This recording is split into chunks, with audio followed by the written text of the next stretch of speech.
The young rapper just beat his case and hit the road for a wild new tour. But danger's following him city to city. Everywhere he goes, there's tension in the air, people getting jumped, shows shut down, and even squads of cops can't stop the chaos from exploding. Today, we're diving deep into why NBA YoungBoy has a massive target on his back and why things are getting way too heated.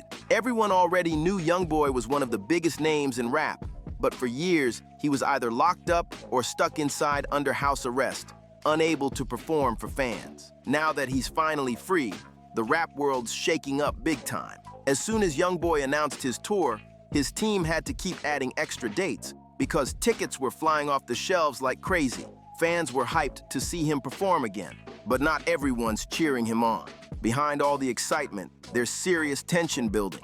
Promoters and security teams in several cities are nervous about what could go down. One of the biggest red flags popped up when YoungBoy announced a show in Chicago at the United Center, a city with deep-rooted issues tied to his name. As soon as fans heard he was coming to Chicago, people started saying it might not be a smart move. YoungBoy's got long-standing problems in that city, going all the way back to when he and King Von's camps clashed in 2020. After Von's death, some dudes from O Block started burning 4 key flags, sending a loud message that YoungBoy shouldn't step foot in Chirac. The tension's thick, and everyone's wondering if the tour might turn from music to mayhem. YoungBoy wasn't backing down for a second. At every single show, he's been calling out O Block, ending his concerts with the track I Hate YoungBoy, a song that keeps the beef front and center. On stage, he raps lines like, "How you talking when nothing ain't happened about your cousin?"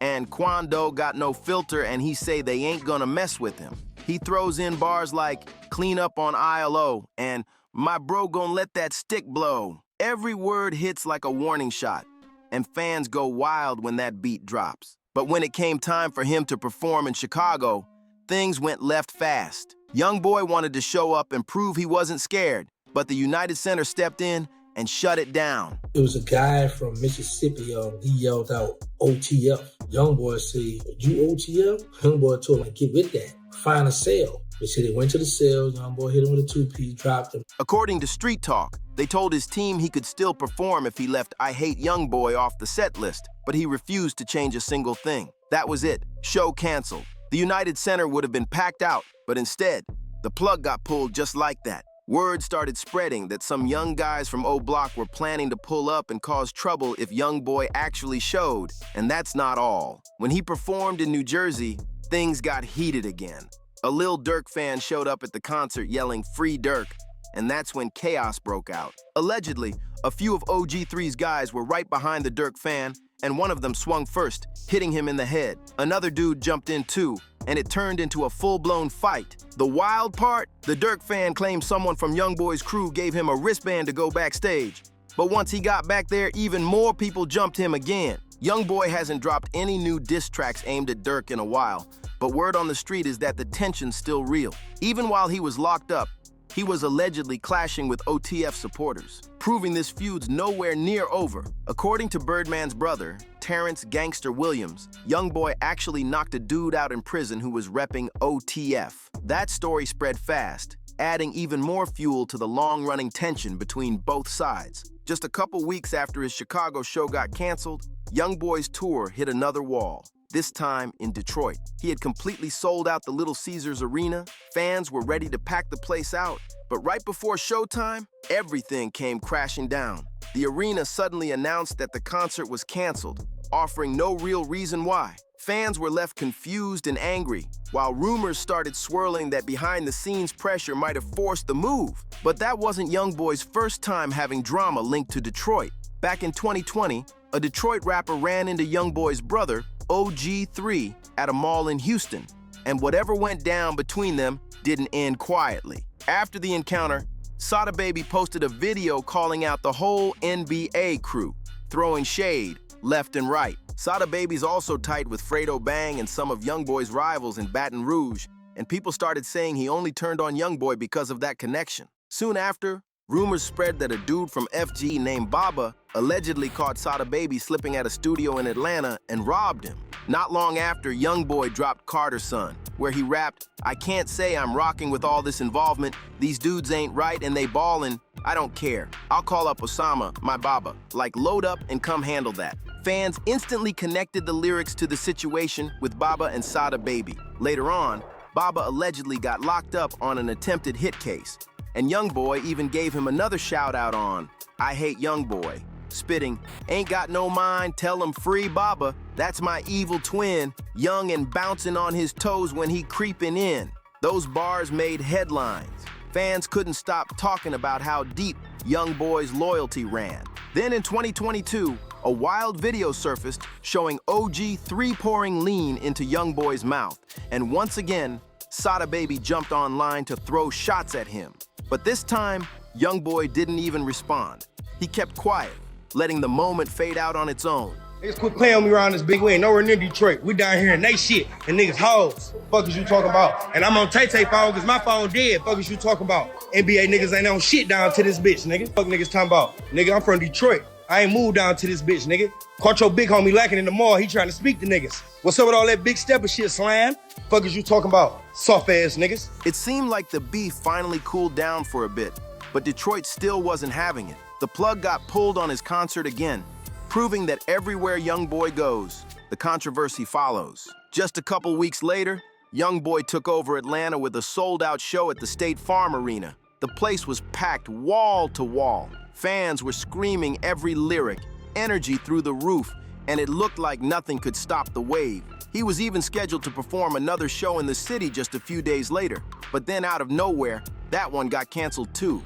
Word spread fast that the second show was shut down because YoungBoy had been dissing Atlanta rappers during his set. Rumors said the arena didn't want him performing I Hate YoungBoy again, especially since he had name-dropped a few big Atlanta artists on that track. On stage, he rapped lines like, "Used to rock with Gucci till I seen him like them fake dudes. Mama know I'm ruthless. Talking reckless make me busted dudes." Then he aimed at Lil Baby too, spitting, "Know I keep that 9 with me. You can act like you don't know baby." With him four poles firing, "Want me to fall? Tell him cross that line." Even though the tension with Gucci and Lil Baby never exploded into a full-blown beef, it definitely made promoters nervous. Nobody really knows the full story behind why that second Atlanta show got canceled, but it was clear something went down behind the scenes. Still, YoungBoy's fans weren't about to let it ruin their night. Instead of packing it up, they threw a massive street party right outside, and the cops had to pull up to keep things under control. What really made everything even wilder was what happened at the first show. During the performance, YoungBoy was handed what looked like the key to the city. Fans went crazy, thinking Atlanta was fully behind him. But just days later, officials came out and said it wasn't actually the official city key. They explained that the people who presented it were reps from Fulton County and the state, not the mayor's office. The whole situation had everyone talking.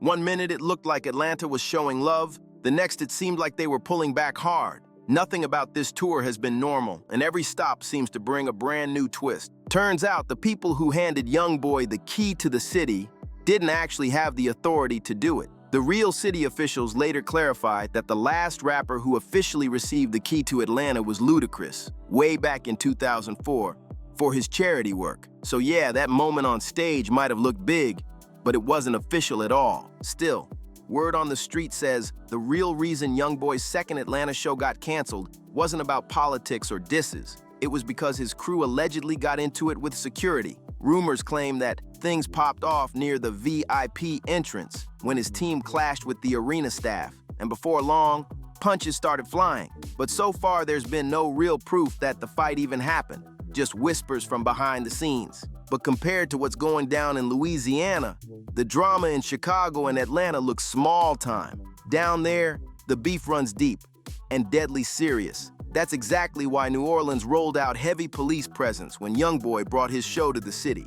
They knew things could get messy fast. New Orleans sits just a couple of hours from Baton Rouge, the very place where YoungBoy's oldest and most dangerous beef began. He came up in the trenches repping a crew called TBG, which had rappers like G-Money and Fredo Bang. But they weren't just focused on music. They had serious street ties too, and they were going head-to-head with another group called BBG. Love to see whole city and state come together. It was beautiful. Even though most of the shit they were singing, 9 times out of 10 was dissing me, you hear me? But you know, it was really beautiful. YoungBoy's own cousin, Illa, was part of BBG, and that family link pulled him away from TBG over time. Not long after that, the situation between the two sides exploded. YoungBoy and G-Money started taking shots at each other in their songs, throwing lyrical jabs back and forth. But everything really hit the fan when Illa was shot and taked out in 2016.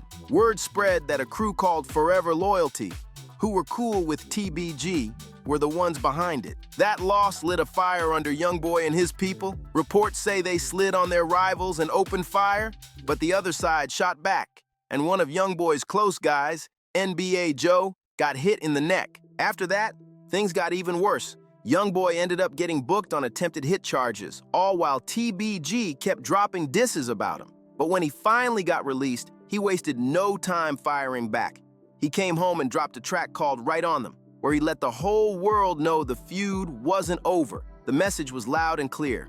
YoungBoy wasn't backing down from anybody. On the track, YoungBoy snapped with some bold lines, rapping, "I heard a dude said what? You know what it is, boy. You gon' get your head bust, trying to stunt for real. These dudes making diss songs?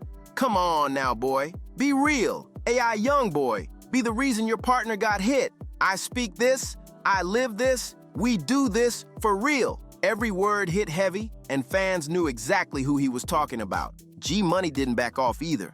He kept dropping disses, claiming YoungBoy was only mad because G-Money had linked up with YoungBoy's sister. That added even more tension between them. G-Money even went live on IG, trolling and calling YoungBoy out again. But just hours later, everything took a dark turn. G-Money was shot and taken out in the same area where he filmed those lives. Not long after, YoungBoy's associate NBA Lil Pab got booked in connection with G-Money's death. But whispers around the city claimed that YoungBoy's manager, Big Dump, was actually the one who set things in motion behind the scenes. Then a few months later, TBG allegedly caught up with Big Dump and left him dead in the streets. The cycle of revenge was in full swing. Even after that, Fredo Bang and Boulevard Quick were still sending shots at YoungBoy, both in music and online. But soon after, Boulevard Quick was also taken out, continuing the spiral of violence. That loss hit Fredo's camp hard, and one of his close guys, Lit Yoshi, completely crashed out, allegedly trying to target YoungBoy outside of his hotel in Miami. The streets were on fire, and everyone knew this beef wasn't slowing down. I just heard the rap album, that little shit ass. I don't even like it, man. And I think YoungBoy music. I like YoungBoy music, that shit ass. YoungBoy later threw more shots in his music, dissing G-Money again just months after the tragedy, showing that things were far from squashed. Law enforcement in Louisiana saw how deep this feud ran and knew the trouble in Baton Rouge could spill over into New Orleans. So when YoungBoy's concert was announced there, they weren't taking chances. They rolled in with 400 city cops, tactical teams, mounted units, armored trucks, and even federal agents. It looked less like a concert and more like a military operation. That's how wild the tension had become. After that first wild show in New Orleans, a crazy video went viral showing YoungBoy getting chased down the street while cops had to step in and pull him out fast. People online were losing it, thinking something serious went down. Reports even came out claiming there was a shooting inside the arena that night. It looked like someone might have actually tried to target YoungBoy. But later, police said it was a false alarm and that no shots were fired inside. Still, the clip had everyone talking. It looked way too real. Fredo Bang wasn't at that New Orleans concert, but he couldn't resist jumping online afterward. He posted saying it was beautiful to see the city and the state come together, even though YoungBoy had been dissing them heavy. Fans were split. Some thought Fredo was being genuine, while most said he was clearly trolling YoungBoy. Luckily, nothing major popped off that night, but everyone could feel the tension in the air. Even with the shows running smooth, YoungBoy's team later claimed that one police official, Ann Kirkpatrick, was allegedly trying to get him banned from performing anywhere in Louisiana again. His camp said law enforcement was watching every move he made, waiting for the smallest excuse to shut him down. And it wasn't just Louisiana. Miami got heated too. When YoungBoy had a show down there, cops were on high alert again because of his long-running feud with Kodak Black. Those two have been going back and forth for years, trading shots both online and in music.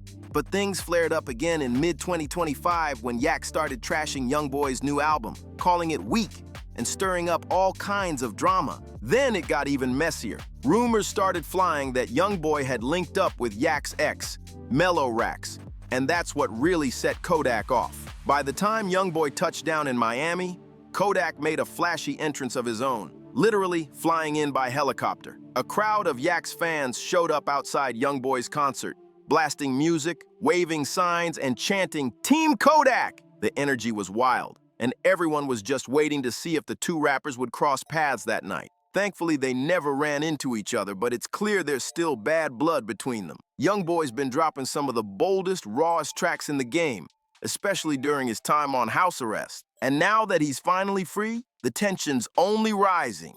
Fans can feel it. It's only a matter of time before someone tries to test him again. So what do you think? Will YoungBoy keep dodging the drama, or is another storm about to hit? Drop your thoughts below, hit that like, share, and subscribe button for more wild stories from the rap world.